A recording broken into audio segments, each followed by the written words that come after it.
아줌마, 재수없게 내 길 막지 말고 좀 꺼지라고. 하여간 수준하고는 배운 게 없으니까 평생 남 뒤치다꺼리나 하지. 상무는 옥분이 30년간 닦아온 바닥에 침을 뱉고는 발로 걷어찼습니다. 그녀의 손에 들려있던 건 퇴직금이라며 회장님이 쥐어주신 낡아빠진 우산 하나뿐. 직원들은 킥킥거리며 옥분의 초라한 뒷모습을 비웃었습니다. 하지만 그들은 꿈에도 몰랐습니다. 그녀가 비를 피하려 펼친 그 낡은 우산 속에서 그들의 인생을 송두리째 뒤흔들 엄청난 비밀이 쏟아져 내리게 될 줄은. 여러분은 지금 어디서 이야기를 듣고 계신가요? 댓글로 남겨주시면 감사하겠습니다. 구독과 좋아요도 큰 힘이 됩니다. 자, 그럼 오늘의 사연 시작해 볼까요?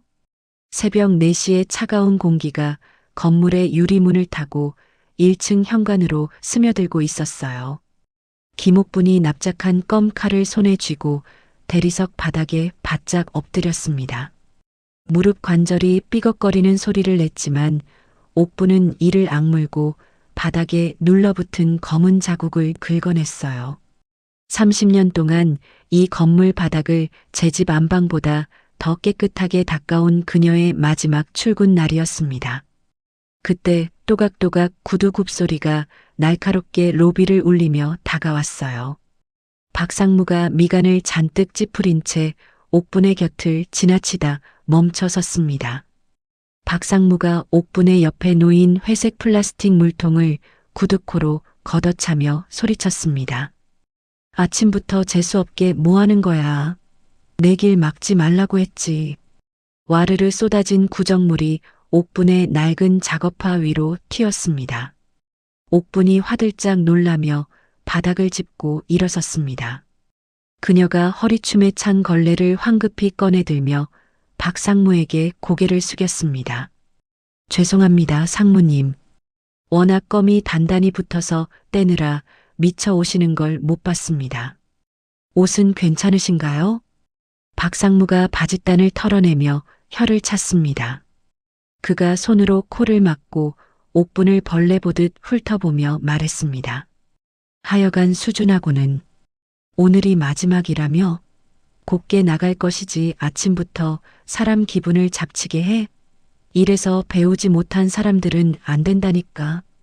옥분이 입술을 꾹 깨물며 걸레를 꽉 쥐었습니다.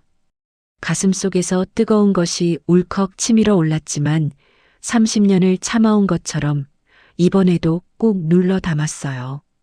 그때 출근하던 안내 데스크 여직원 2명이 키득거리며 그들 곁을 지나갔습니다. 화려한 화장을 한 여직원이 옆 동료의 팔짱을 끼며 속삭이듯 말했습니다. 어머 냄새. 아침부터 락스 냄새 진동을 하네. 자기야, 우리 커피는 밖에서 마시고 들어오자. 여기 공기가 너무 탁하다. 옆에 있던 동료가 옥분을 힐끗 쳐다보며 코웃음을 쳤습니다. 그러게. 오늘 그만두신다니까 내일부터는 좀 쾌적해지겠네. 아줌마 빨리 좀 닦아요. 냄새 배겠어. 옥분이 바닥에 엎드려 쏟아진 물을 훔치며 대답했습니다. 예. 금방 치우겠습니다. 출근들 하세요.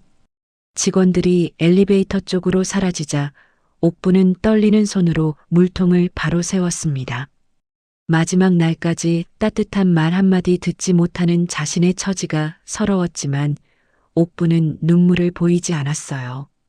그녀는 묵묵히 청소를 마치고 지하 3층 구석에 있는 청소원 대기실로 향했습니다. 자신의 손때가 묻은 사물함을 비우고 낡은 가방을 챙겨 나온 옥분은 주차장 구석으로 발걸음을 옮겼습니다. 그곳에는 늘 그렇듯 남루한 차림의 노인이 쭈그리고 앉아 기침을 토해내고 있었죠. 이 건물 주인인 최 회장이었지만 직원들은 그를 치매 걸린 노숙자로만 알고 있었어요. 옥분이 품에서 따뜻한 보온병을 꺼내 최 회장에게 다가갔습니다. 옥분이 최 회장의 등 뒤에서 조심스럽게 말을 걸었습니다. 영감님, 오늘 날씨가 많이 차요. 기침이 더 심해지셨네. 최 회장이 쿨럭거리며 고개를 들었습니다. 그의 눈동자가 옥분의 얼굴을 힘없이 바라보았어요. 최 회장이 떨리는 손을 내밀며 쉰 목소리로 물었습니다. 왔나? 오늘이 마지막이라고 했지? 옥분이 씁쓸하게 웃으며 보온병 뚜껑에 따뜻한 율무차를 따랐습니다. 김이 모락모락 피어오르는 찻잔을 최 회장의 손에 쥐어주며 옥분이 대답했습니다. 예. 이제 저도 나이가 들어서 힘들다고 나가라네요. 그동안 영감님 덕분에 적적하지 않았습니다. 이거 드시고 기운 차리세요. 제가 댁까지 모셔다 드릴까요? 최 회장이 고개를 가로저으며 율무차를 단숨에 들이켰습니다. 그가 입가에 묻은 율무가루를 손등으로 쓱 닦아내며 말했습니다. 아닐세. 내 발로 갈 수 있어. 그나저나 빈손으로 보내서 어쩌나. 내가 가진 게 이것밖에 없는데. 최 회장이 자신이 짚고 있던 지팡이 대신 옆에 놓인 검정 장우산을 집어들었습니다. 손잡이 가죽이 다 벗겨지고 살이 삐뚤빼뚤한 볼품없는 우산이었어요. 최 회장이 우산을 옥분의 가방 위에 툭 얹어주며 말했습니다. 퇴직금이라고 생각하고 가져가게. 비 올 때 요긴할 거야. 옥분이 손사래를 치며 우산을 다시 최 회장 쪽으로 밀었습니다. 아이고 아닙니다. 영감님 쓰셔야죠. 저는 우산 있어요. 그리고 오늘 일기예보 보니까 비 안 온대요. 최 회장이 정색을 하며 우산을 옥분의 손에 억지로 쥐어주었습니다. 그가 옥분의 눈을 똑바로 바라보며 힘주어 말했습니다. 받아. 사람 일은 모르는 거야. 해 쨍쨍하다가도 갑자기 소나기 내리는 게 인생이야. 자네한테 꼭 필요할 날이 올 거야. 꼭 챙겨. 옥분은 노인의 고집을 꺾을 수 없어 고개를 끄덕였습니다. 그녀는 감사하다는 인사를 남기고 도망치듯 주차장을 빠져나와 1층 로비로 올라왔어요. 점심시간이 되었는지 로비는 식사를 하러 나가는 직원들로 북적이고 있었죠. 옥분이 낡은 우산을 지팡이 삼아 짚고 나타나자 직원들의 시선이 그녀에게 쏠렸습니다. 박상무가 직원들 사이에 서서 큰 소리로 비아냥거렸습니다. 박상무가 손가락질을 하며 주위 직원들을 둘러보고 외쳤습니다. 어이구, 김 여사님 가시는 길에 뭐 하나 건지셨나 보네. 그 고물 우산은 또 어디서 주워온 거야? 재활용 쓰레기장에서 주웠어? 직원들이 옥분의 낡은 우산을 보며 킥킥거렸습니다. 한 남자 직원이 입을 가리고 웃으며 맞장구를 쳤습니다. 상무님 말씀이 딱 맞네요. 건물주나 청소부나 수준이 딱 맞아요. 저런 건 줘도 안 갔겠네. 옥분은 얼굴이 화끈거려 고개를 들 수가 없었습니다. 30년을 바쳐 일한 대가가 고작 이런 조롱이라는 사실에 가슴이 미어지는 것 같았죠. 박상무가 경비원에게 턱짓을 하며 소리쳤습니다. 김 반장, 뭐해? 외부인 잡상인 출입 금지 몰라? 빨리 안 내보내고 분위기 흐리지 않게 뒷문으로 내보내. 경비원 김 반장이 난처한 표정으로 옥분에게 다가와 작은 목소리로 속삭였습니다. 김 여사님, 죄송해요.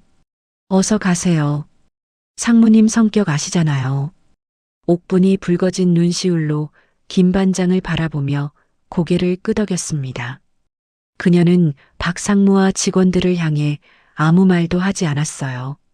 그저 입술을 앙다물고 회전문을 향해 묵묵히 걸어갔습니다. 등 뒤에서 쏟아지는 비웃음 소리가 비수처럼 등에 꽂혔지만 옥분은 뒤를 돌아보지 않았죠. 그녀가 회전문을 밀고 건물 밖으로 나서는 순간이었습니다. 콰르릉. 마른 하늘에서 천둥 소리가 요란하게 울리더니 순식간에 하늘이 어두워졌습니다. 거짓말처럼 굵은 빗방울이 아스팔트 바닥을 때리기 시작했어요. 순식간에 쏟아지는 장대비에 거리의 사람들이 비명을 지르며 건물 처마 밑으로 뛰어들었습니다. 옥분도 황급히 건물 입구 기둥 뒤로 몸을 피했습니다.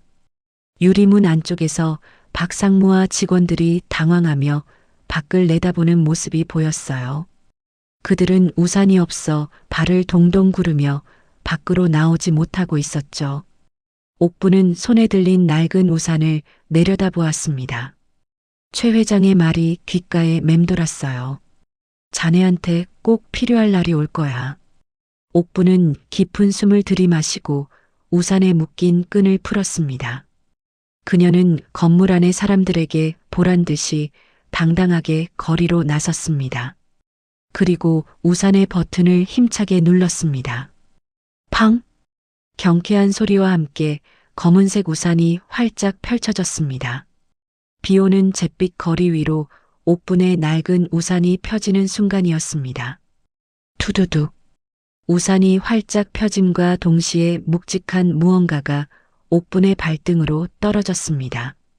검은색 우산살 안쪽에 매달려 있던 가죽 파우치가 바닥으로 곤두박질 친 것이었죠. 옥분이 화들짝 놀라 발을 빼며 바닥을 내려다보았습니다. 비에 젖은 아스팔트 위에서 짙은 갈색 가죽 파우치가 둔탁한 소리를 내며 굴러다녔습니다.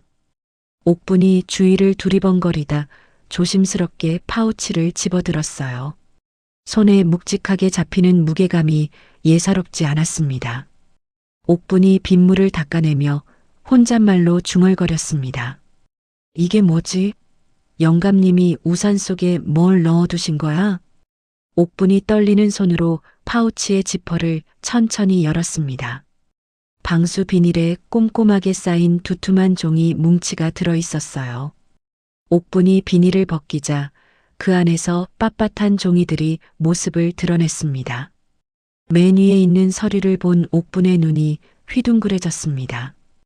유원장이라는 세 글자가 선명하게 박혀 있었고 그 아래에는 붉은 인주가 묻은 최 회장의 도장이 찍혀 있었죠. 옥분이 믿기지 않는다는 듯 유원장의 첫 줄을 소리내어 읽었습니다. 나 최달수의 모든 재산과 본 건물의 소유권을 김옥분에게 양도한다? 옥분의 입이 다물어지지 않았습니다. 손이 덜덜 떨려 서류를 제대로 잡고 있기도 힘들 지경이었죠. 그때 건물 외벽에 설치된 대형 전광판에서 긴급 뉴스 속보를 알리는 알림음이 울려 퍼졌습니다. 비 피하던 사람들이 모두 전광판을 올려다보았어요. 앵커가 침통한 표정으로 뉴스를 전하고 있었죠. 방금 들어온 소식입니다. 국내 굴지의 부동산 재벌 최달수 회장이 오늘 오후 급성 심근경색으로 별세했습니다. 향년 85세. 옥분이 고개를 들어 전광판 속 최 회장의 영정 사진을 바라보았습니다. 방금 전까지 자신에게 율무차를 받아 마시던 그 노인이었습니다. 옥분이 다리에 힘이 풀려 그 자리에 주저앉으며 울먹였습니다. 영감님, 이게 무슨 일이에요? 방금 전까지 멀쩡하셨잖아요. 그때 유리문 너머에서 이 광경을 지켜보던 박상무의 눈이 번뜩였습니다. 그는 옥분의 손에 들린 서류 뭉치와 전광판의 뉴스를 번갈아 보더니 사색이 되어 뛰쳐나왔습니다. 박상무가 비를 맞으며 옥분에게 달려들어 손에 들린 서류를 거칠게 낚아챘습니다. 그가 서류 내용을 훑어보더니 입꼬리를 비틀며 소리쳤습니다. 이게 뭐야? 건물 양도? 김옥분? 박상무가 옥분의 멱살을 잡고 흔들며 고래고래 고함을 질렀습니다. 야, 이 도둑년아, 네가 감히 우리 회장님 돈을 훔쳐? 치매 노인 꼬드겨서 유언장을 조작해? 이게 말이 된다고 생각해? 옥분이 숨이 막혀 캑캑거리며 박상무의 손을 뿌리치려 애썼습니다. 그녀가 억울함에 눈물을 쏟으며 소리쳤습니다. 무슨 말씀이세요? 저는 훔치지 않았어요. 회장님이 주신 거예요. 우산 속에 들어 있었다고요. 박상무가 코웃음을 치며 옥분을 바닥으로 내동댕이 쳤습니다. 그가 파우치를 자신의 양복 안주머니에 쑤셔 넣으며 주위를 향해 소리쳤습니다. 경비, 경비 어디 갔어? 당장 와서 이 여자 잡아. 회장님 금고 털어 도망가는 현행범이야. 경찰 불러. 경비원들과 직원들이 우르르 몰려나와 옥분을 에워쌌습니다. 옥분은 빗물 젖은 아스팔트 바닥에 주저앉아 엉망이 된 모습으로 올려다보았습니다. 직원들이 스마트폰을 꺼내 옥분을 찍으며 수군거렸습니다. 지나가던 여직원이 혀를 차며 말했습니다. 어머 세상에. 얌전한 고양이 부뚜막에 먼저 올라간다더니 청소 아줌마가 완전 사기꾼이었네. 회장님 돌아가시자마자 한모 챙기려다 딱 걸린 거잖아. 옥분이 억울함에 가슴을 치며 울부짖었습니다. 아니에요. 다들 왜 내 말을 안 믿어줘요. 영감님이 퇴직금 대신 준 거라고요. 내가 30년을 어떻게 일했는데 도둑 취급을 해요. 박상무가 옥분의 머리채를 잡고 흔들며 윽박질렀습니다. 시끄러워. 증거가 이렇게 나왔는데 어디서 오리발이야? 너 같은 밑바닥 인생들이 하는 짓이 다 그렇지. 평생 남의 뒤치다거리나 하니까 눈이 뒤집혔냐? 곧이어 요란한 사이렌 소리와 함께 경찰차 2대가 도착했습니다. 경찰들이 차에서 내려 현장으로 다가왔습니다. 박상무가 옷매무새를 다듬으며 경찰에게 정중하게 고개를 숙였습니다. 그가 비통한 표정을 지으며 경찰에게 말했습니다. 형사님, 제가 고인의 조카이자 이 건물의 관리 상무입니다. 저 여자가 치매를 앓고 계시던 저희 삼촌을 속여서 중요 서류와 채권을 훔쳐 달아나려던 걸 제가 잡았습니다. 형사가 박상무의 명함과 옥분의 행색을 번갈아 보더니 고개를 끄덕였습니다. 형사가 옥분에게 다가와 수갑을 꺼내 들며 말했습니다. 아주머니, 절도 및 사문서 위조 혐의로 긴급 체포합니다. 변호사 선임할 수 있고 묵비권 행사할 수 있습니다. 일어나세요. 옥분이 형사의 바짓가랑이를 잡고 애원했습니다. 형사님, 제 말 좀 들어보세요. 저 도둑 아니에요. 저 사람이 거짓말하는 거예요. 회장님이 직접 주신 거라니까요. 형사가 옥분의 손을 뿌리치며 차갑게 말했습니다. 그건 서가서 이야기하시고 일단 타세요. 증거가 명백하잖아요. 경찰이 옥분의 손목에 차가운 수갑을 채워 경찰차 뒷좌석으로 밀어 넣었습니다. 다른 경찰이 현장에 떨어진 옥분의 가방을 챙기다가 바닥에 뒹구는 낡은 우산을 발견했습니다. 경찰이 우산을 집어들고 박상무에게 물었습니다. 이 우산도 증거물입니까? 박상무가 우산을 힐끗 보더니 비웃으며 손사래를 쳤습니다. 아이고, 그런 쓰레기가 무슨 증거입니까? 저 여자가 쓰던 고물 우산이에요. 그냥 같이 챙겨서 보내버리세요. 꼴도 보기 싫으니까. 경찰은 고개를 끄덕이며 우산을 대충 접어 옥분의 청가방 안에 쑤셔 넣었습니다. 우산은 아무런 주목도 받지 못한 채 옥분의 개인 소지품으로 분류되어 차 트렁크에 실렸습니다. 경찰차가 출발하자 박상무는 안주머니에 든 파우치를 톡톡 두드리며 회심의 미소를 지었습니다. 그가 옆에 있던 비서에게 나지막이 속삭였습니다. 오늘 장례식장 기자들 많이 오라고 해. 그리고 파쇄기 준비해놔. 거슬리는 종이 쪼가리들은 오늘 밤에 다 태워버려야겠으니까. 경찰차 뒷좌석에 갇힌 옥부는 차창 밖으로 멀어지는 건물을 바라보았습니다. 30년 청춘을 바쳤던 그곳이 이제는 지옥처럼 보였어요.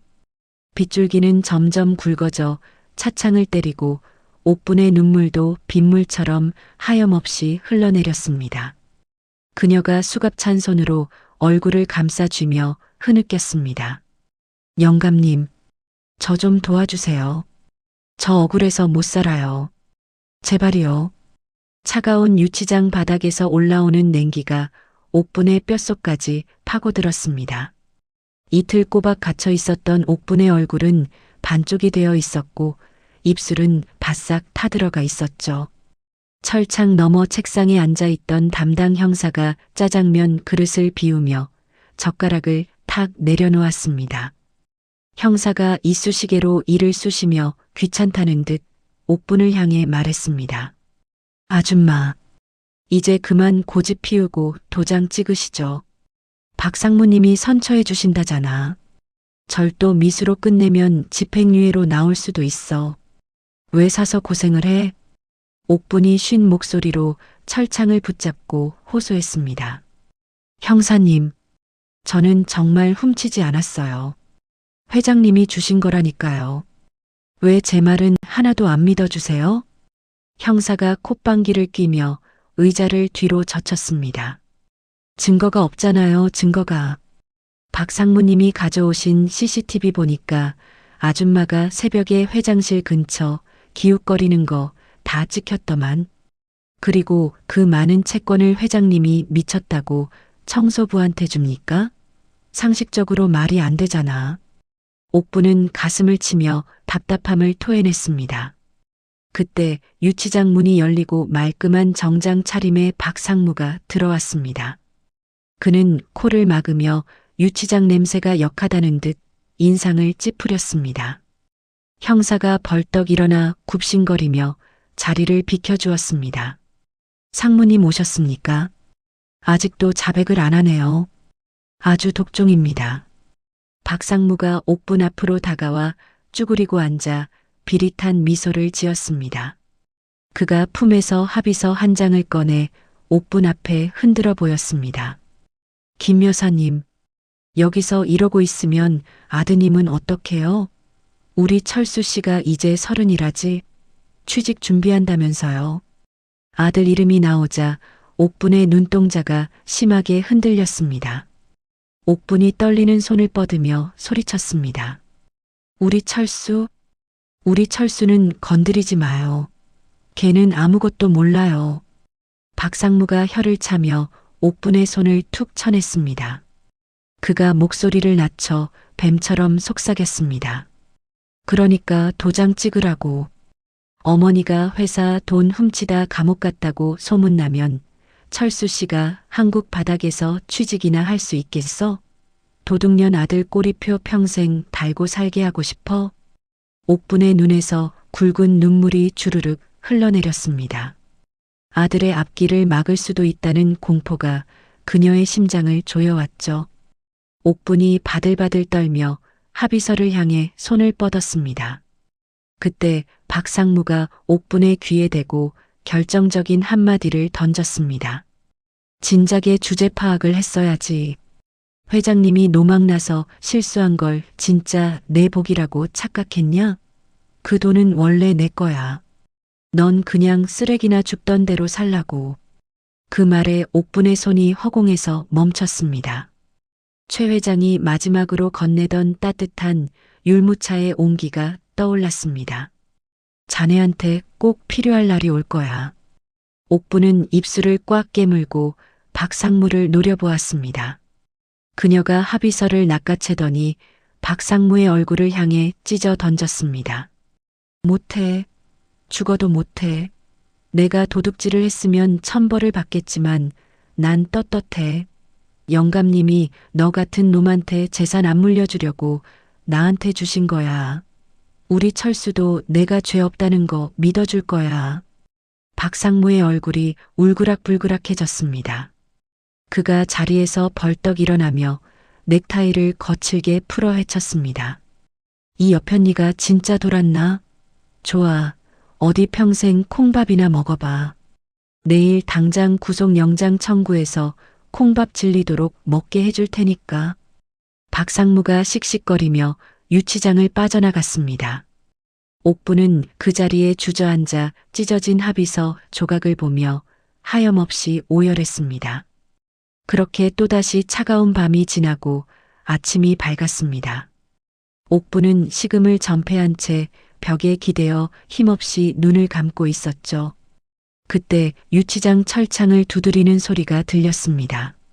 저기요. 김옥분 씨 면회 왔습니다. 옥분이 힘겹게 눈을 떠보니 헝클어진 머리에 낡은 양복을 입은 남자가 서 있었습니다. 넥타이는 삐뚤어져 있었고 셔츠 소매는 다해져 있는 행색이 영락없는 백수 같았죠. 남자가 사람 좋은 미소를 지으며 옥분에게 고개를 숙였습니다. 안녕하세요. 국선 변호인 강민호입니다.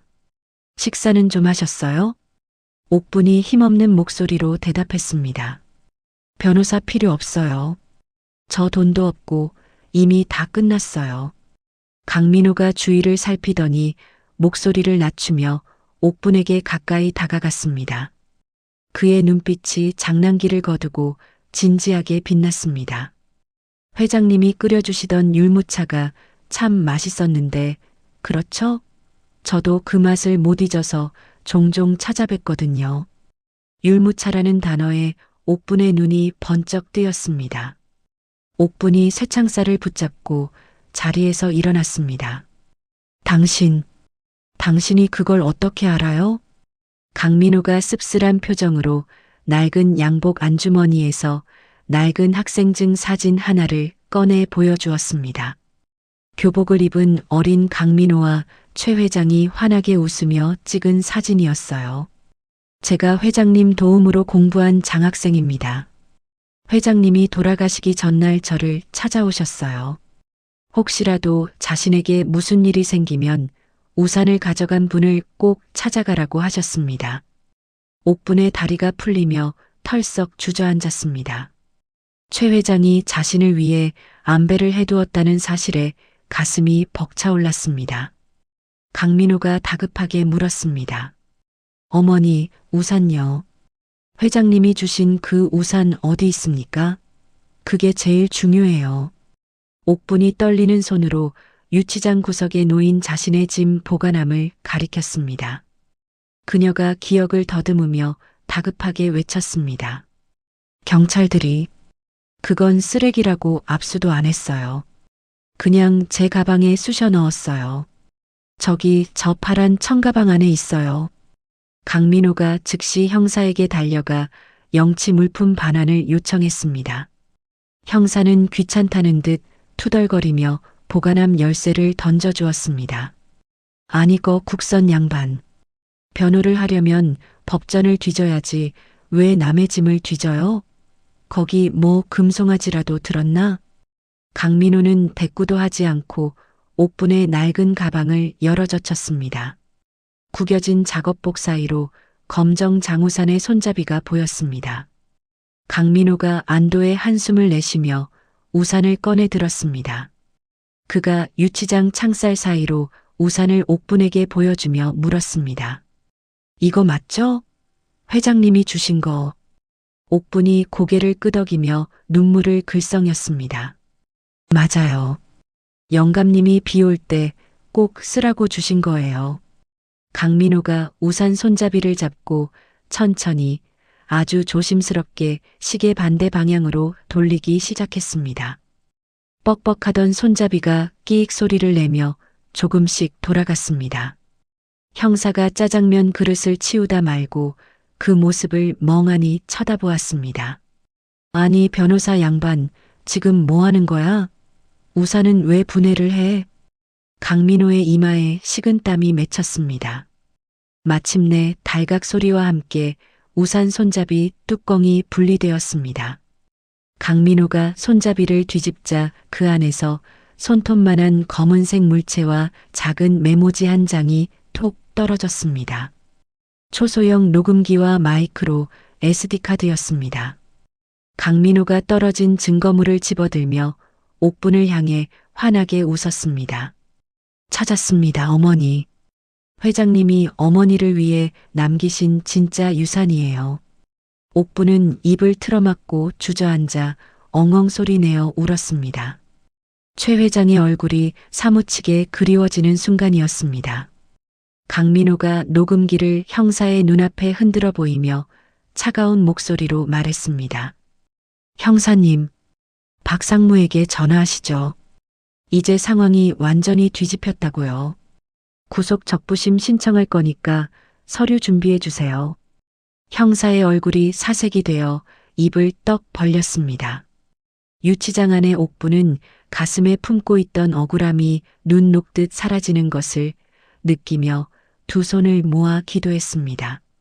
낡은 우산의 손잡이에서 시작된 반격의 서막이었습니다.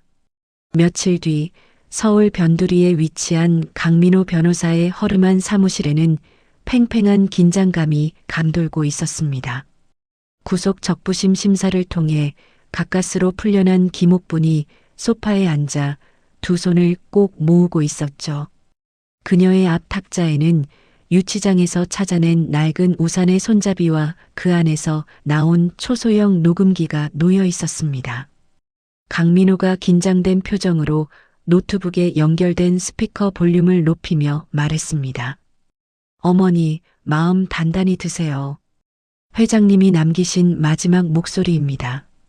강민호가 재생 버튼을 누르자 지직거리는 잡음 사이로 익숙하고 그리운 목소리가 흘러나왔습니다.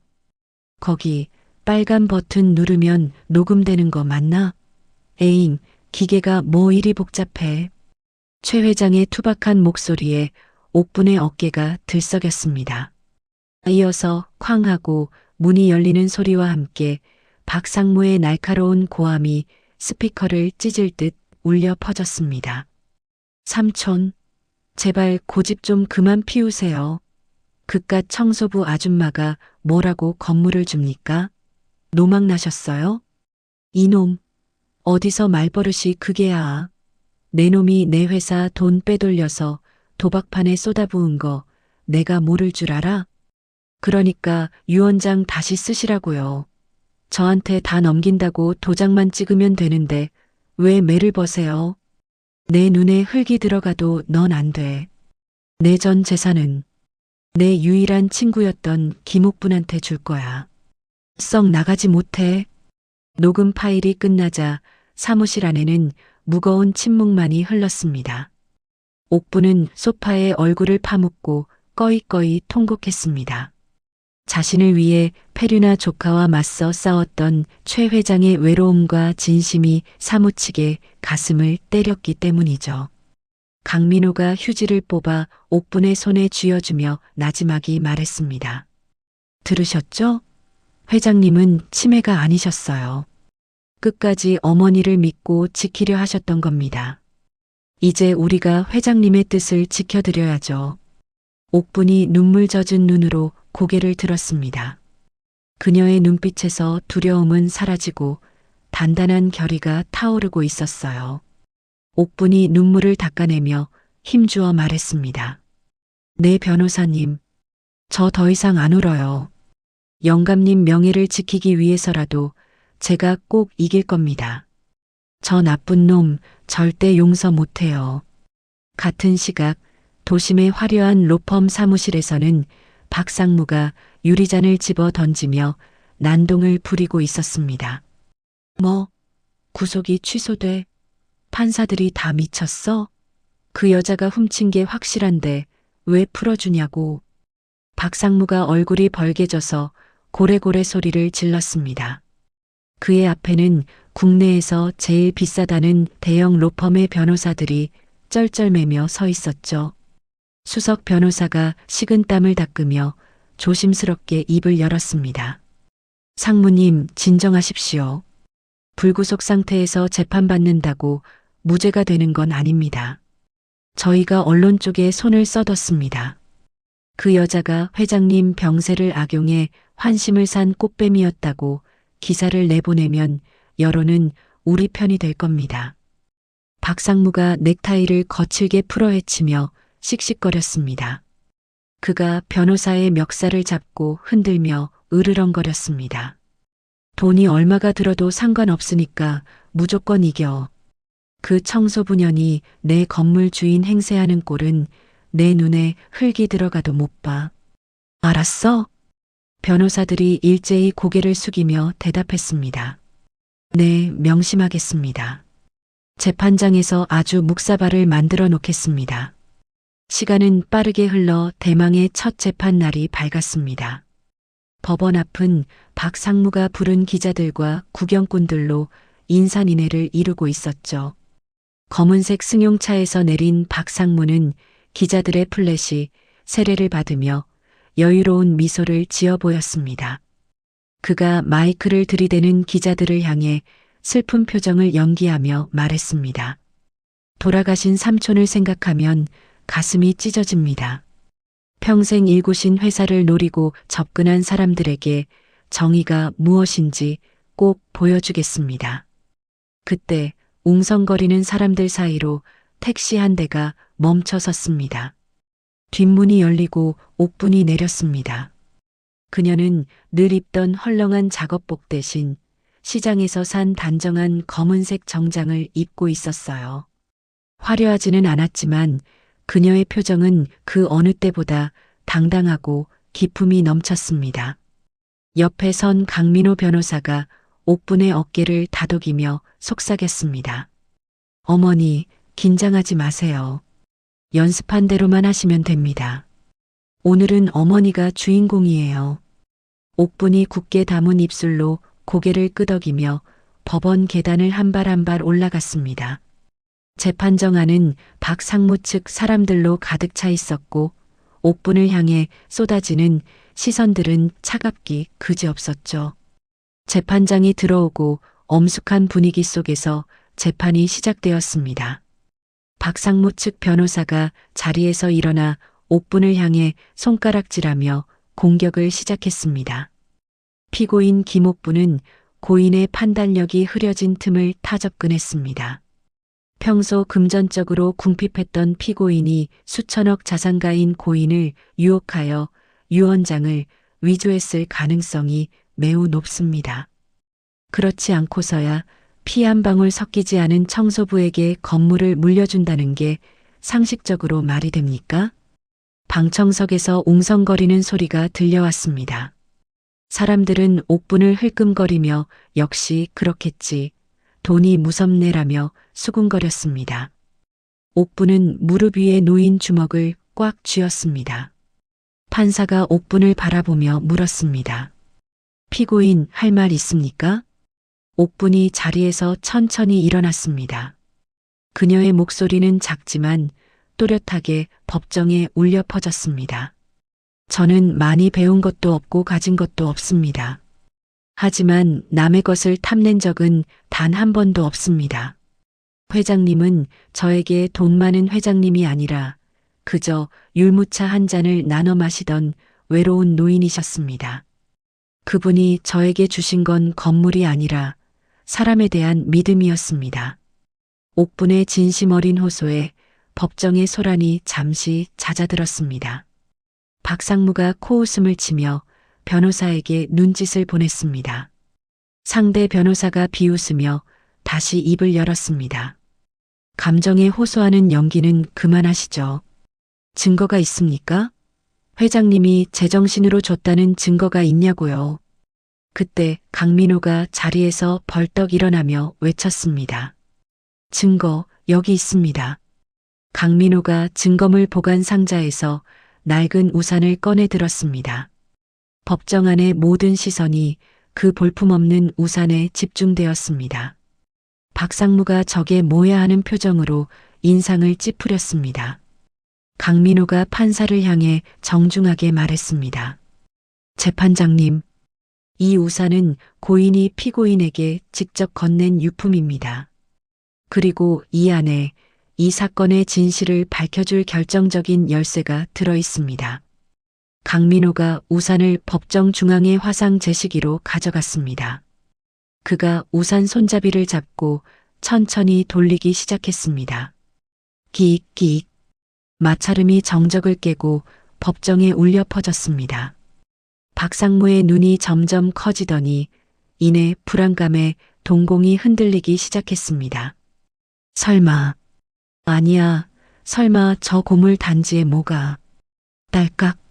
손잡이가 분리되고 강민호가 그 안에서 작은 메모리 카드를 꺼내 높이 들어 보였습니다. 그가 박상무를 노려보며 차갑게 선언했습니다.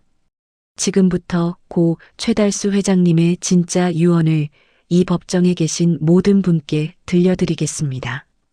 강민호가 메모리 카드를 재생장치에 꽂는 순간 박상무는 넥타이가 목을 조여오는 듯한 숨막힘을 느끼며 자리에서 비틀거렸습니다. 반격은 이제부터 시작이었습니다. 법정 안에 정적이 감돌았습니다. 스피커를 통해 흘러나오는 최 회장의 걸걸한 목소리가 법정의 공기를 무겁게 짓눌렀죠. 녹음 파일 속에서 최 회장은 피를 토하듯 절규하고 있었습니다. 내 눈에 흙이 들어가도 넌 안 돼. 내 전 재산은 내 유일한 친구였던 김옥분한테 줄 거야. 썩 나가지 못해. 그 뒤를 이어 박상무가 물건을 집어 던지며 욕설을 퍼붓는 소리까지 생생하게 재생되었습니다. 방청석에 앉아있던 기자들이 일제히 노트북 자판을 두드리기 시작했고 사람들은 경악하며 입을 다물지 못했습니다. 피고인석에 앉아있던 박상무의 얼굴이 하얗게 질리다 못해 푸르딩딩하게 변해갔습니다. 그가 벌떡 일어나 책상을 내리치며 고래고래 소리를 질렀습니다. 조작이야. 저거 다 조작이라고. 요즘 세상에 목소리 위조하는 게 뭐 어려운 줄 알아? 저 여자가 사기꾼들 고용해서 만든 가짜 파일이야. 박상무가 핏대선 목으로 삿대질을 해대자 판사가 눈살을 찌푸리며 의사봉을 두드렸습니다. 피고인, 자리에 앉으세요. 법정에서 소란 피우면 감치 명령 내립니다. 박상무가 씩씩거리며 변호사를 향해 고개를 돌렸습니다. 뭐하고 있어? 당장 저거 증거 능력 없다고 말해. 내 돈 받고 가만히 있을 거야? 하지만 박상무 측 변호사는 이미 패색이 짙어진 것을 직감한 듯 고개를 푹 숙이고 있었습니다. 강민호가 여유로운 미소를 지으며 마이크를 잡았습니다. 존경하는 재판장님, 이 녹음 파일에는 디지털 서명이 포함되어 있어 생성 날짜와 위치가 조작될 수 없다는 감정 결과가 여기 있습니다. 또한 회장님이 돌아가시기 직전 남기신 전자 공증 기록과 이 녹음의 내용이 완벽하게 일치합니다. 강민호가 서류 뭉치를 판사에게 제출했습니다. 판사가 서류를 꼼꼼히 검토하는 동안 법정 안에는 숨막히는 긴장감이 흘렀습니다. 옥부는 두 손을 꼭 모으고 눈을 감은 채 최 회장의 얼굴을 떠올렸습니다. 영감님, 보고 계시죠? 이제 다 밝혀질 거예요. 잠시 후 판사가 안경을 고쳤으며 판결문을 집어들었습니다. 모든 시선이 판사의 입술에 집중되었습니다. 주문, 원고 김옥분에 대한 피고 박철민의 소유권 이전 등기 말소 청구는 기각한다. 또한 피고 박철민은 고 최달수 회장의 유언에 따라 본 건물의 소유권이 원고 김옥분에게 있음을 확인한다. 판사의 선고가 떨어지자마자 박상무가 비명을 지르며 난동을 부렸습니다. 말도 안 돼. 내가 조카야. 내가 유일한 혈육이라고.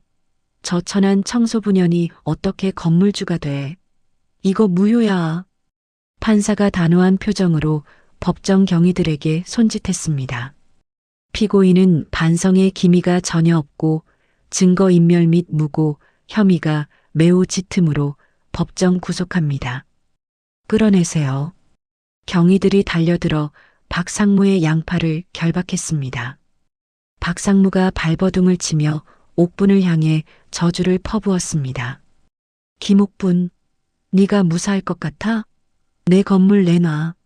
저건 내 거라고. 처절한 비명과 함께 박상무가 법정 밖으로 끌려나갔습니다. 옥부는 다리에 힘이 풀려 주저앉을 뻔했지만 강민호가 재빨리 그녀의 팔을 부축해 주었습니다. 강민호가 옥분의 귀에 대고 부드럽게 속삭였습니다. 고생하셨습니다, 회장님. 이제 정말 어머니 건물입니다. 회장님이라는 낯선 호칭에 옥분의 눈에서 참았던 눈물이 왈칵 쏟아졌습니다. 그녀가 떨리는 목소리로 대답했습니다. 고마워요, 변호사님. 정말 고마워요. 며칠 뒤 도심 한복판에 우뚝 솟은 빌딩 앞으로 검은색 세단 한 대가 미끄러지듯 들어왔습니다.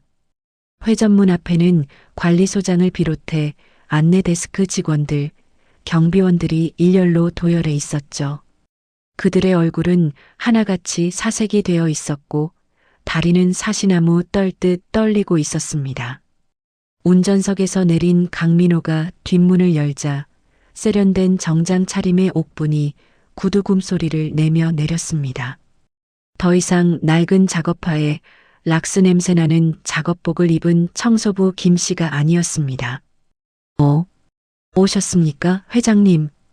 관리소장이 90도로 허리를 굽히며 가장 먼저 큰 소리로 외쳤습니다. 나머지 직원들도 황급히 허리를 숙이며 합창하듯 외쳤습니다. 어서 오십시오. 회장님. 옥부는 선글라스를 살짝 내리고 그들을 천천히 훑어보았습니다. 불과 몇 달 전 비 오는 날 옥분을 쫓아내며 비웃던 바로 그 사람들이었죠.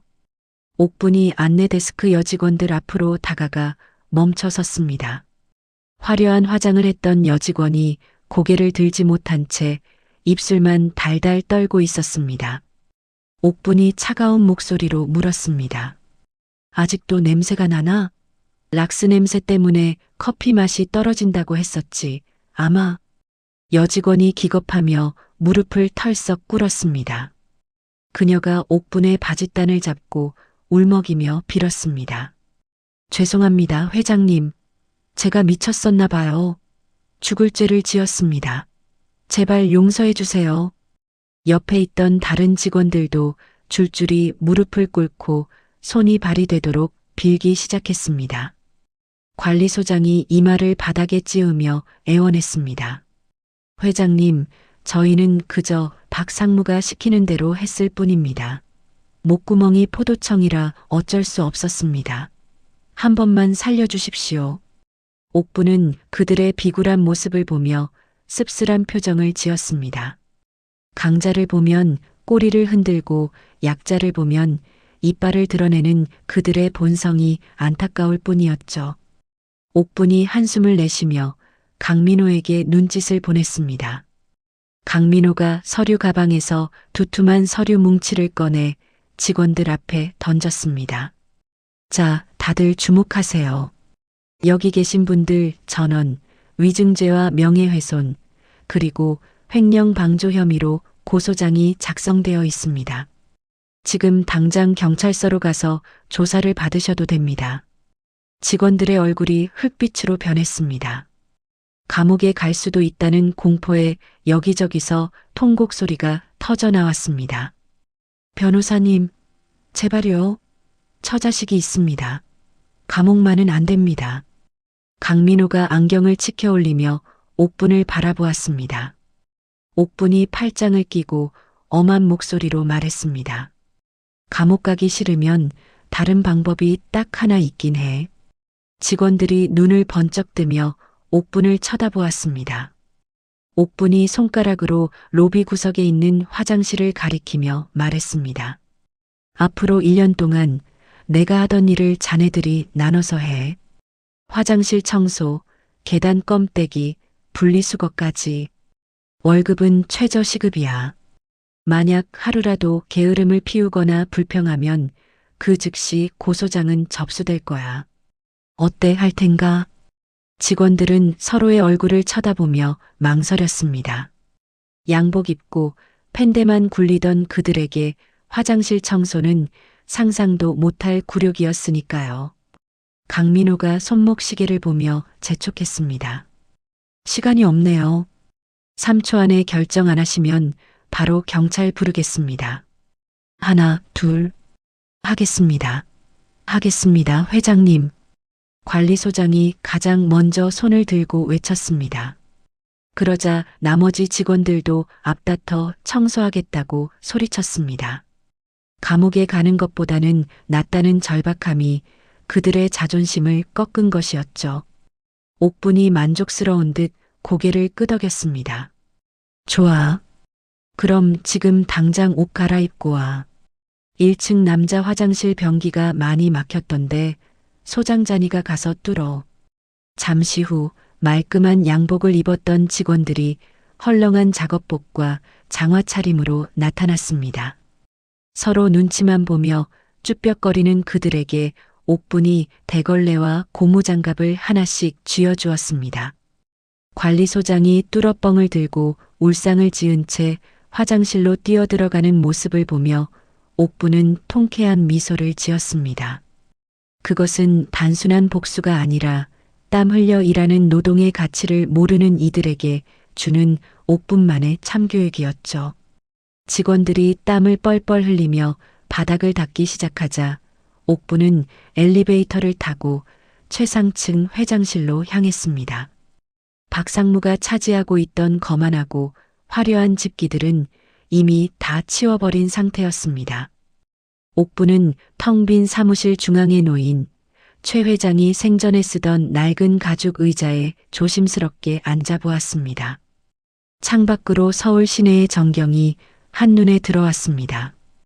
비 온 뒤 갠 하늘에 무지개가 떠 있었고 발 아래 세상은 장난감처럼 작아 보였죠. 옥분은 책상 위에 놓인 최 회장의 사진 액자를 어루만지며 혼잣말을 건넸습니다.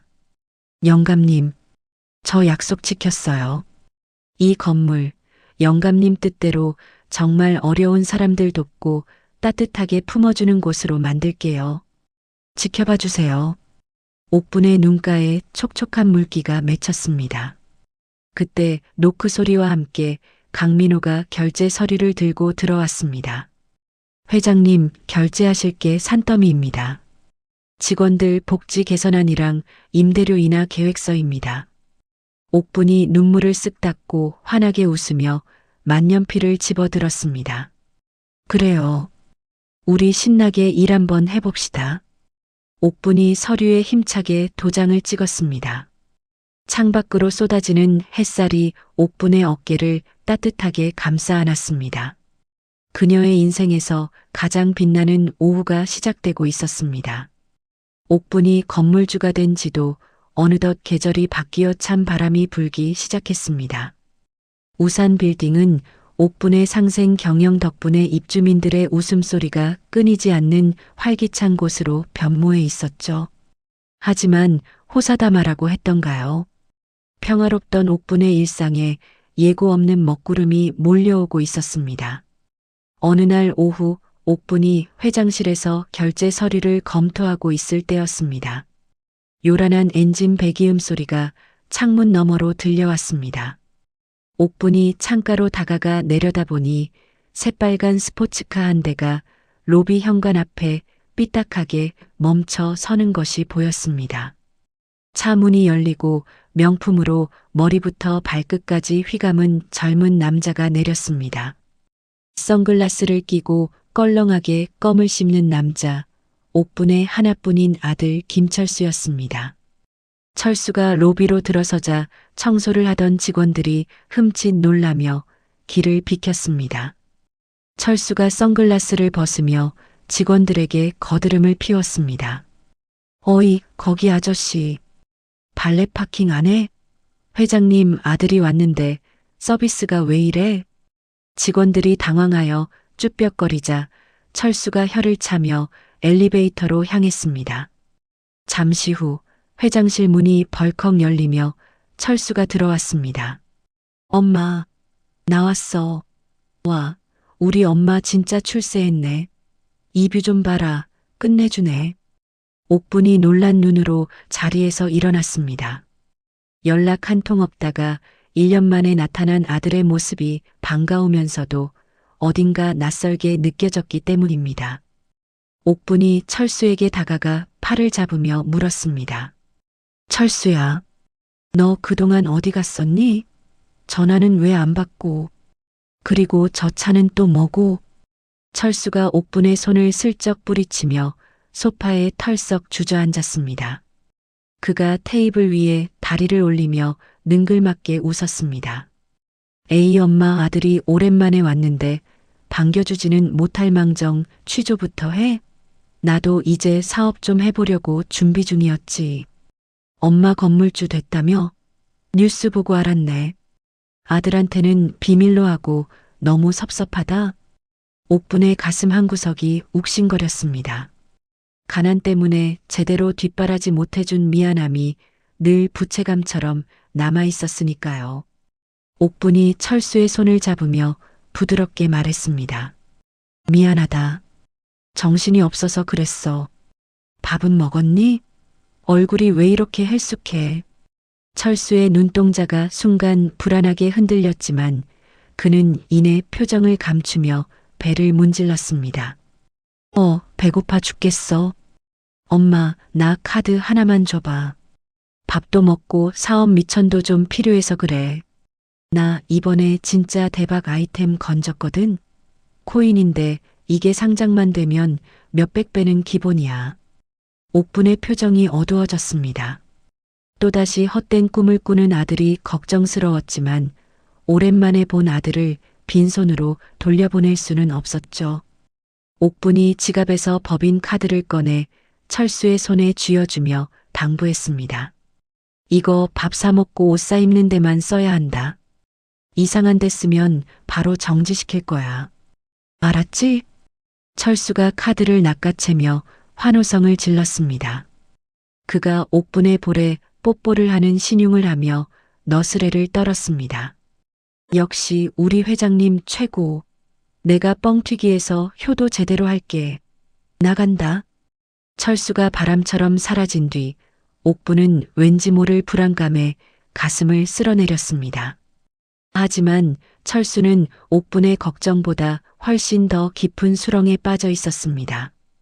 그날 밤 강남의 한 유흥주점 룸에서 철수는 험악하게 생긴 남자들과 마주 앉아 있었죠. 테이블 위에는 양주병들이 나뒹굴고 있었고 철수는 잔뜩 위축된 채 식은땀을 흘리고 있었습니다. 맞은편에 앉은 남자가 철수의 어깨에 팔을 두르며 비릿한 미소를 지었습니다. 그는 구속된 박상무가 심어놓은 사채업자 독사파의 행동대장 실장이었습니다. 장 실장이 철수의 술잔에 양주를 가득 따르며 속삭였습니다. 아이고, 우리 김 이사님. 어머니가 그렇게 큰 빌딩을 가지고 계신데 왜 이렇게 쪼들리게 사십니까? 그 건물 사실 김 이사님 덕분에 받은 거 아닙니까? 아드님이 합의 안 해줬으면 어머니가 어떻게 풀려나셨겠어요. 철수가 술김에 붉어진 얼굴로 고개를 끄덕였습니다. 그렇죠. 형님 말이 맞아요. 내가 그때 합의서 찢지만 않았어도 사실과 전혀 다른 기억이었지만 철수의 열등감과 허영심은 거짓말을 진실로 믿고 싶어 했습니다. 장 실장이 철수의 귀에 대고 은밀하게 제안했습니다. 김 이사님, 이번에 저희가 옥신건설이라고 코인 상장 준비하는 거 아시죠? 이거 어머니 건물 지분 담보로 딱 일주일만 돈 융통하면 저희가 지분 10% 드립니다. 10%면 돈이 얼만 줄 아세요? 300억입니다. 300억. 300억이라는 말에 철수의 동공이 확장되었습니다.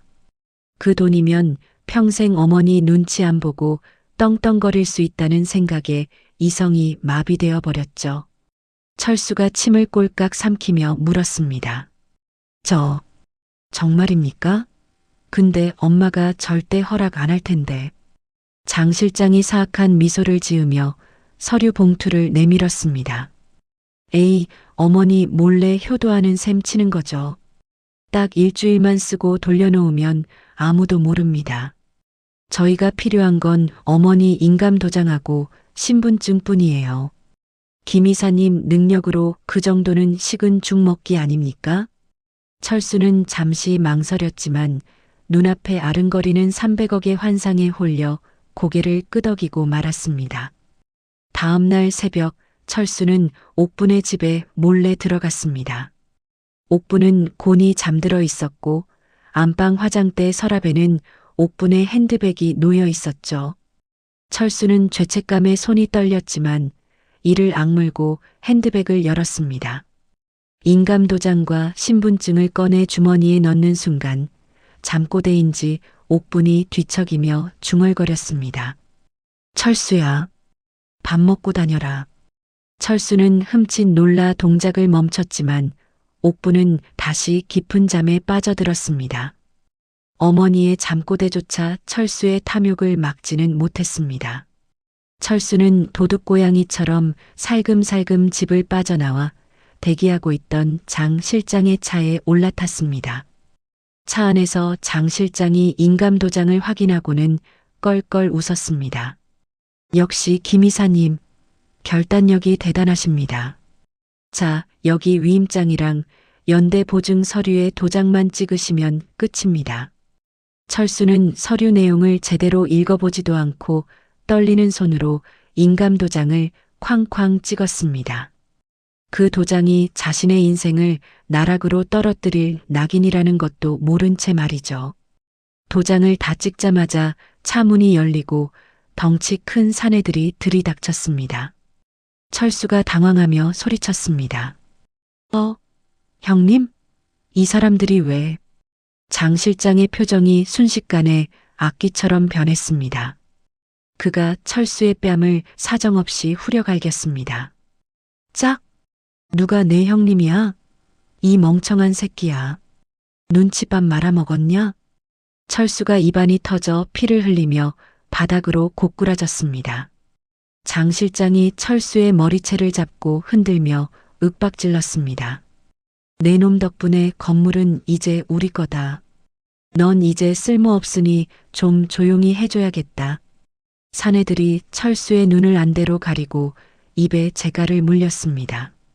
철수는 그제야 자신이 악마의 덫에 걸렸음을 깨닫고 비명을 지르려 했지만 억센 주먹이 그의 복부를 강타했습니다.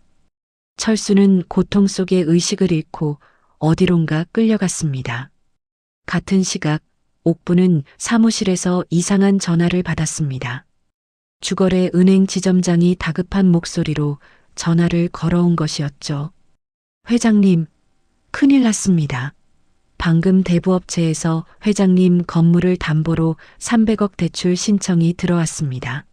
위임장이랑 인감이 완벽해서 막을 수가 없어요. 옥분의 심장이 덜컥 내려앉았습니다. 수화기를 든 손이 부들부들 떨렸습니다.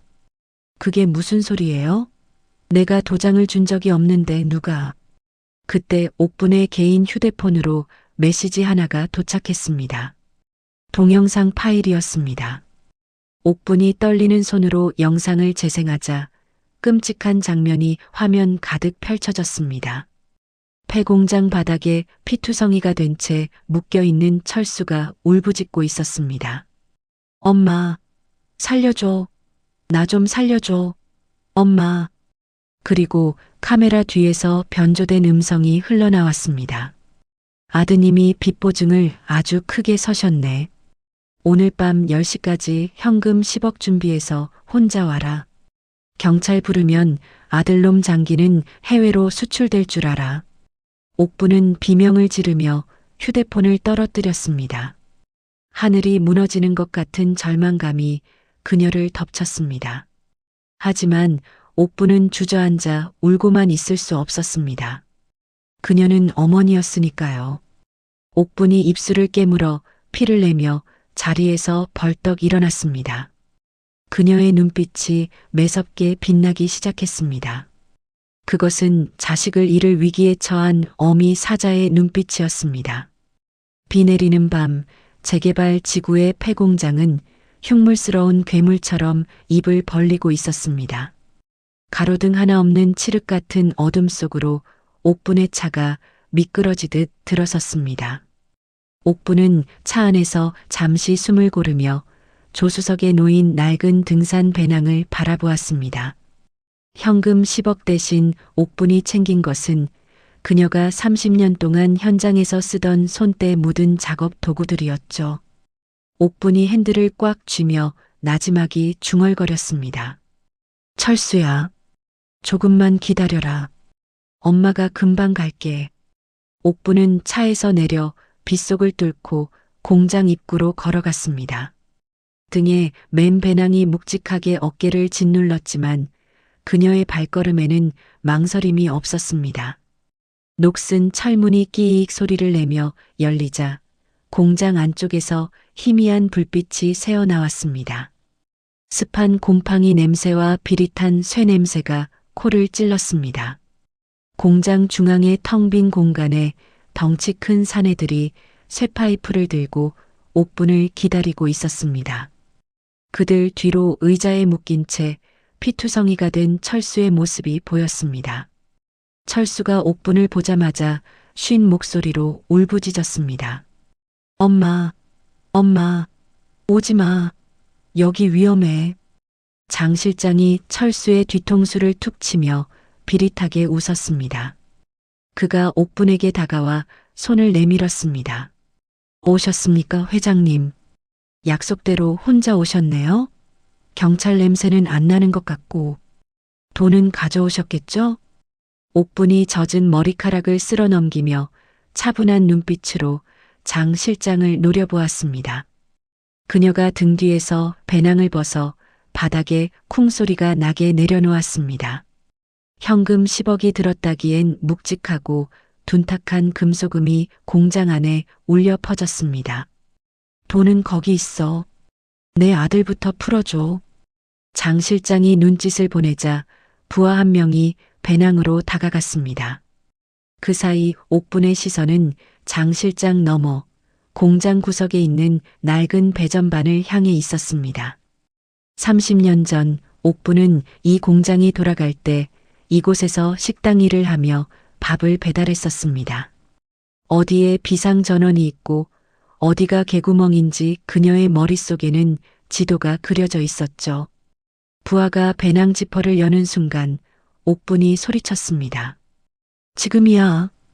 옥분이 주머니에서 꺼낸 짱돌을 배전반을 향해 힘껏 던졌습니다. 퍽 하는 소리와 함께 스파크가 튀더니 공장 안의 조명이 순식간에 꺼졌습니다. 칠흑 같은 어둠이 찾아왔습니다. 뭐야? 불 켜. 핸드폰 불 켜. 장 실장이 당황하여 고함을 지르는 사이 공장의 양쪽 창문이 와장창 깨지며 요란한 엔진 소리가 들려왔습니다. 쿡쿡쿵. 공장의 작은 뒷문이 뜯겨나가며 안전모를 쓴 사람들이 우르르 쏟아져 들어왔습니다. 옥분의 연락을 받고 달려온 거리의 친구들이었습니다. 안전조끼를 입은 퀵서비스 기사들이 오토바이 헤드라이트를 켜자 눈부신 빛이 깡패들을 비췄습니다. 빛을 등지고 선 건장한 사내들은 옥분이 밥을 챙겨주던 건설 현장 인부들과 용역 업체 반장님들이었습니다. 가장 앞에 선 김 반장이 굵은 팔뚝을 걷어붙이며 외쳤습니다. 어떤 놈들이 우리 누님 아들 건드렸어. 오늘 다 죽었어. 장 실장의 부하들이 쇠파이프를 휘두르며 달려들었지만 상대는 산전수전 다 겪은 베테랑들이었습니다. 청소용역 팀장이 등에 맨 고압 세척기의 노즐을 당겼습니다. 쉬익. 강력한 물줄기가 깡패들의 얼굴을 정통으로 강타했습니다. 눈을 못 뜨고 비틀거리는 깡패들을 향해 건설 인부들이 타전기 못 박는 기계를 허공에 쏘며 위협했습니다. 타타탕, 타탕. 총소리 같은 굉음에 깡패들은 혼비백산하여 뒷걸음질 쳤습니다. 움직이지 마. 움직이면 진짜 박아버린다. 혼란한 틈을 타 옥분은 어둠 속을 고양이처럼 날렵하게 움직였습니다. 그녀는 철수가 묶여있는 기둥 뒤로 돌아가 평소 허리춤에 차고 다니던 공업용 커터 칼을 꺼냈습니다. 서걱, 서걱. 질긴 나일론 밧줄이 옥분의 능숙한 칼질에 맥없이 끊어졌습니다. 철수가 입에 물린 재갈이 풀리자마자 옥분의 품에 안기며 흐느꼈습니다. 엄마, 나 진짜 죽는 줄 알았어. 엄마 미안해. 옥분이 철수의 뺨을 어루만지며 단호하게 말했습니다. 울 시간 없다. 정신 똑바로 차려. 내 뒤에 딱 붙어 있어. 그때 도망칠 곳을 잃은 장 실장이 잭나이프를 꺼내 들고 옥분 쪽으로 달려들었습니다. 그의 눈이 도끼 어린 뱀처럼 번들거렸습니다. 이 할망구가 진짜 죽고 싶어 환장했나? 장 실장이 칼을 휘두르며 옥분의 목을 노렸습니다. 철수가 비명을 지르며 눈을 질끈 감았습니다. 하지만 옥분은 피하지 않았습니다. 그녀는 바닥에 놓여있던 소화기를 집어들어 안전핀을 뽑고 장 실장의 얼굴을 향해 분사했습니다. 푸악! 하얀 분말이 장 실장의 시야를 가렸습니다. 캑캑거리며 허우적대던 장 실장의 발밑에 옥분이 미리 뿌려둔 바닥 왁스가 흥건했습니다. 미끄러운 바닥을 밟은 장 실장이 중심을 잃고 꽈당 넘어졌습니다. 옥분은 기회를 놓치지 않고 달려가 장 실장의 팔을 꺾어 제압했습니다. 30년 동안 무거운 쓰레기 봉투를 나르며 단련된 옥분의 악력은 웬만한 남자보다 셌습니다. 옥분이 바닥에 얼굴이 처박힌 장 실장의 귀에 대고 일갈했습니다. 내 건물 바닥 더럽히는 놈들은 용서 못해. 내가 이 바닥 청소만 30년이야. 그때 공장 밖에서 요란한 사이렌 소리가 들려왔습니다. 강민호 변호사가 이끄는 경찰 특공대가 공장 안으로 들이닥쳤습니다. 전원 무기 버리고 손들어. 엎드려. 경찰들이 순식간에 상황을 정리하고 깡패들에게 수갑을 채웠습니다. 바닥에 엎드린 장 실장은 분한 듯 바닥을 치며 소리쳤습니다. 이거 내가 누군 줄 알아? 옥신건설 이사야. 강민호가 다가와 장 실장 앞에 영장을 흔들어 보이며 차갑게 말했습니다. 알지, 옥신건설. 유령 회사인 거 다 확인했습니다. 박상무가 감옥에서 지시한 증거도 확보했고요. 당신은 특수강도 및 납치감금으로 아주 긴 여행을 가게 될 겁니다. 모든 상황이 종료되자 공장 안에는 안도의 한숨이 퍼졌습니다. 김 반장과 거리의 친구들이 옥분에게 다가와 씩 웃으며 엄지손가락을 치켜 세웠습니다. 누님, 솜씨 아직 안 죽었네? 업어치기 예술이던데? 옥분이 헝클어진 머리를 정리하며 쑥스러운 듯 웃었습니다. 다들 고마워요. 이 은혜 평생 잊지 않을게요. 나중에 우리 건물 와요. 내가 고기 건더기 듬뿍 넣어서 국밥 한 그릇씩 대접할게. 사람들이 환호성을 질렀습니다. 철수는 흑투성이가 된 어머니의 발을 붙잡고 바닥에 엎드려 통곡했습니다. 자신의 탐욕이 어머니를 사지로 몰아넣었다는 죄책감에 고개를 들 수 없었죠. 엄마, 내가 잘못했어. 진짜 잘못했어. 용서해줘. 옥분은 그런 아들을 일으켜 세워 흙을 털어주었습니다. 그리고 맵디 매운 손바닥으로 철수의 등짝을 짝 소리나게 내리쳤습니다. 아이고 이 화상아, 정신이 이제 좀 드냐? 세상에 공짜는 없는 거야. 땀 흘리지 않고 얻은 건 다 가짜라고. 철수가 눈물 콧물 범벅이 된 얼굴로 고개를 끄덕였습니다.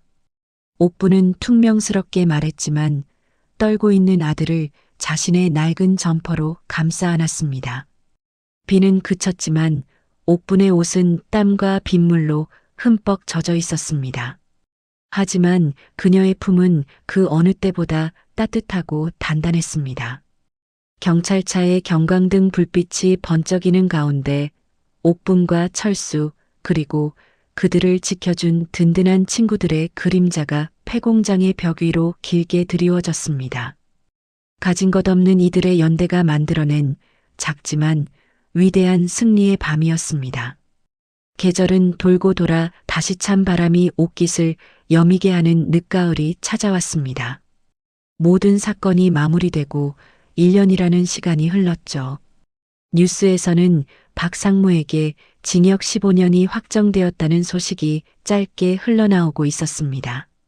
감옥에 수감된 박상무는 이제 자신이 그토록 무시했던 콩밥을 먹으며 철창 밖의 세상을 그리워하는 신세가 되었어요. 하지만 이곳 우산 빌딩의 풍경은 1년 전과는 완전히 달라져 있었습니다. 지하 2층 화장실, 끙끙거리는 신음과 함께 뚫어뻥을 누르는 소리가 요란하게 울려 퍼졌습니다. 파란색 작업복을 입고 땀을 뻘뻘 흘리며 변기와 사투를 벌이는 남자 바로 김철수였습니다. 철수의 얼굴은 땀범벅이었고 손에는 고무장갑이 끼워져 있었죠. 예전처럼 명품 옷을 입고 거들먹거리던 모습은 온데간데 없었습니다. 철수가 막힌 변기가 뻥 뚫리자 안도의 한숨을 내쉬며 허리를 폈습니다. 아이고 허리야. 어머니는 이 힘든 걸 30년을 어떻게 하신 거야? 철수가 이마에 땀을 훔치며 혼잣말을 중얼거렸습니다. 그때 화장실 문이 열리고 깐깐한 표정의 관리소장이 들어왔습니다. 소장 역시 예전의 기름진 얼굴이 아니라 검게 그을리고 살이 쏙 빠진 건강한 모습이었어요. 소장이 철수의 엉덩이를 가볍게 툭 치며 말했습니다. 김주임, 농땡이 피우는 거야? 1층 로비 대리석 광낼 시간이야. 빨리 움직여. 철수가 군기든 목소리로 대답했습니다. 아, 예. 바로 가겠습니다. 반장님, 근데 저 오늘 월급날인데 어머니. 아니, 회장님이 보너스 좀 주신답니까? 관리소장이 껄껄 웃으며 철수의 어깨를 감쌌습니다. 이 사람아, 자네가 사고 친 거 갚으려면 아직 멀었어. 열심히 땀 흘려서 갚아. 그게 진짜 돈이야. 철수도 머쓱한 듯 웃으며 대걸레를 챙겨 들고 나갔습니다. 비록 몸은 고달팠지만 철수의 눈빛은 그 어느 때보다 맑고 생기가 넘쳐 보였습니다. 한편 건물 최상층 회장실에서는 옥분이 창밖을 내려다보고 있었습니다. 그녀의 곁에는 말끔한 양복을 입은 강민호가 서류 결제판을 들고 서 있었죠. 옥분이 창가에 놓인 난초잎을 닦아주며 부드럽게 물었습니다. 강 이사, 재단 설립 허가는 다 났나요? 강민호가 환하게 웃으며 서류를 내밀었습니다. 네, 회장님. 오늘부로 우산 장학재단이 공식적으로 출범합니다. 첫 번째 사업으로 부당해고 노동자들을 위한 무료 법률 상담소도 문을 열고요. 변호사들도 제가 아주 실력 있는 후배들로 꽉 채웠습니다. 옥분이 만족스러운 듯 고개를 끄덕였습니다. 그녀가 서류에 김옥분이라는 이름 석자를 정성스럽게 적어 넣었습니다. 옥분이 만년필을 내려놓으며 강민호에게 말했습니다. 돈이라는 게 참 무서운 거더군요. 사람을 죽이기도 하고 살리기도 하고. 영감님이 저한테 남겨주신 건 돈이 아니라 책임감이었어요. 그 무게가 우산보다 훨씬 무겁네요. 강민호가 옥분을 따뜻한 눈길로 바라보며 대답했습니다. 회장님은 그 무게를 충분히 견디고 계십니다.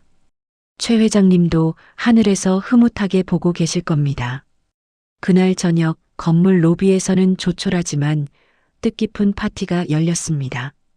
옥분의 생일이자 재단 설립을 축하하는 자리였죠. 건물 입주민들과 옥분의 옛 청소부 동료들, 그리고 갱생하여 성실하게 일하고 있는 직원들이 모두 모였습니다. 철수가 커다란 케이크를 들고 나오며 생일 축하 노래를 선창했습니다. 생신 축하합니다. 사랑하는 우리 회장님 생신 축하합니다. 사람들의 박수 소리와 환호성이 로비를 가득 채웠습니다. 옥분은 촛불을 끄며 쑥스러운 듯 얼굴을 붉혔습니다. 케이크 커팅식이 끝나고 강민호가 마이크를 잡고 사람들을 주목시켰습니다. 자, 여러분. 오늘 이 뜻깊은 날을 맞아 회장님께서 특별히 공개하실 게 있다고 합니다. 로비 중앙을 봐주십시오. 사람들의 시선이 로비 한가운데에 세워진 기둥으로 쏠렸습니다.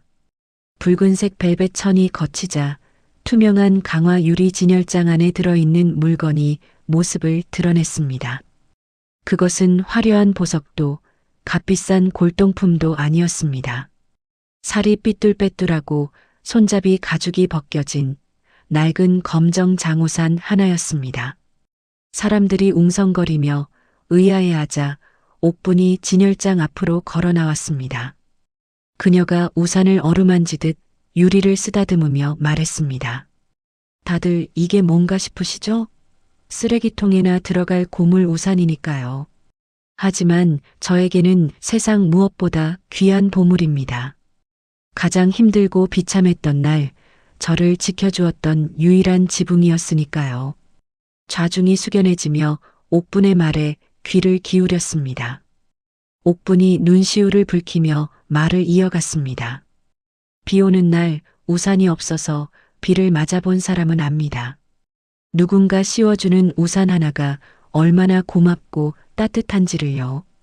우리 우산 빌딩은 앞으로 그런 곳이 될 겁니다. 세상에 찬 비를 맞는 사람들에게 대가 없이 씌워주는 튼튼한 우산이 되겠습니다. 우레와 같은 박수 소리가 터져 나왔습니다. 철수는 눈물을 훔치며 어머니를 자랑스럽게 바라보았고 옛 동료 청소부 아줌마들도 엄지를 치켜 세웠습니다. 그때 로비 밖에서 후두둑 빗소리가 들려오기 시작했습니다.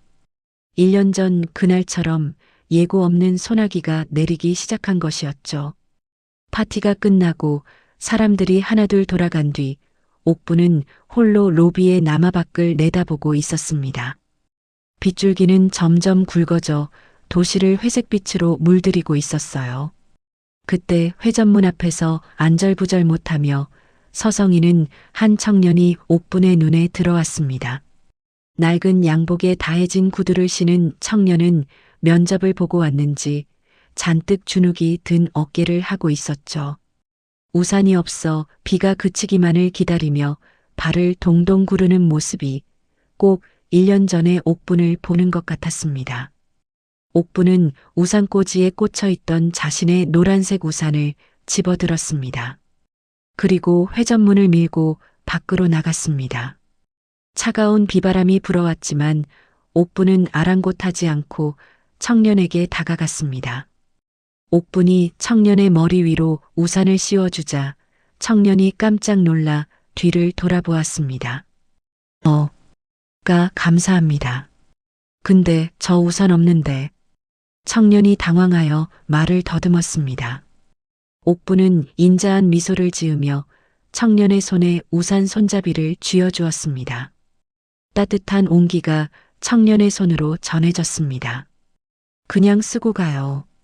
면접 보느라 고생했을 텐데 비까지 맞으면 감기 걸려. 청년이 울컥한 표정으로 우산을 받아들며 물었습니다. 이걸 그냥 받아도 될까요? 제가 가진 게 없어서 보답해 드릴 것도 없는데. 옥부는 청년의 어깨에 묻은 먼지를 털어주며 장난스럽게 웃었습니다. 그녀가 1년 전 최 회장에게 들었던 말을 이제는 자신이 청년에게 건넸습니다. 공짜 아니에요. 이 우산 아주 비싼 거니까 나중에 꼭 갚아요. 청년이 눈을 동그랗게 뜨고 물었습니다. 네, 얼마나 비싼 건데요? 제가 취직하면 꼭 갚겠습니다. 옥분이 청년의 등을 토닥여주며 대답했습니다. 나중에 학생이 성공해서 비 맞고 있는 다른 사람한테 우산을 씌워주면 돼요. 그게 갚는 거예요. 청년은 그제야 옥분의 뜻을 알아차리고 환하게 웃었습니다. 그는 옥분에게 90도로 허리를 숙여 인사하고는 빗속으로 힘차게 뛰어나갔습니다. 노란 우산이 잿빛 거리 위에서 꽃처럼 피어 멀어져 갔습니다. 옥분은 청년의 뒷모습이 보이지 않을 때까지 손을 흔들어 주었습니다. 비는 계속 내리고 있었지만 옥분의 마음은 그 어느 때보다 따뜻했습니다. 그녀가 뒤를 돌아보자 어둠 속에서 우산 빌딩이라는 간판이 등대처럼 환하게 빛나고 있었어요. 건물 안의 불빛들이 하나둘 켜지며 비 내리는 도시를 따스하게 감싸 안았습니다. 옥부는 하늘을 올려다보며 최 회장에게 마음속으로 인사를 건넸습니다. 영감님, 오늘 율무차 한 잔 드시고 싶으시죠? 제가 끓여 놓을게요. 옥분의 얼굴에 편안한 미소가 번졌습니다. 그녀의 낡은 우산은 진열장 안에 멈춰 있었지만 그녀가 펼친 마음의 우산은 이제 막 세상 밖으로 넓게 펼쳐지고 있었습니다. 오늘 들려드린 김옥분 씨의 인생 역전 드라마 어떠셨나요? 가장 낮은 곳에서 묵묵히 흘린 땀방울은 배신하지 않는다는 것, 그리고 진심은 낡은 우산 속에서도 빛난다는 것을 다시금 깨닫게 해준 시간이었습니다. 옥분 씨가 건물주가 되어 보여준 행보는 진정한 어른의 모습이 무엇인지 우리에게 깊은 울림을 줍니다. 살다 보면 우리도 예고 없는 인생의 소나기를 만날 때가 있습니다. 그럴 때 누군가가 대가 없이 내밀어준 우산 하나가 평생을 살아갈 힘이 되기도 합니다. 옥분 씨가 청년에게 건넨 노란 우산처럼 여러분의 작은 따뜻함이 누군가에게는 기적이 될 수 있다는 사실을 잊지 않으셨으면 좋겠습니다. 오늘 하루 서로에게 비를 막아주는 든든한 우산 같은 하루가 되시길 바랍니다. 이야기를 끝까지 들어주신 분이 계시다면 잘 들었다고 댓글 하나 남겨주세요. 감사합니다.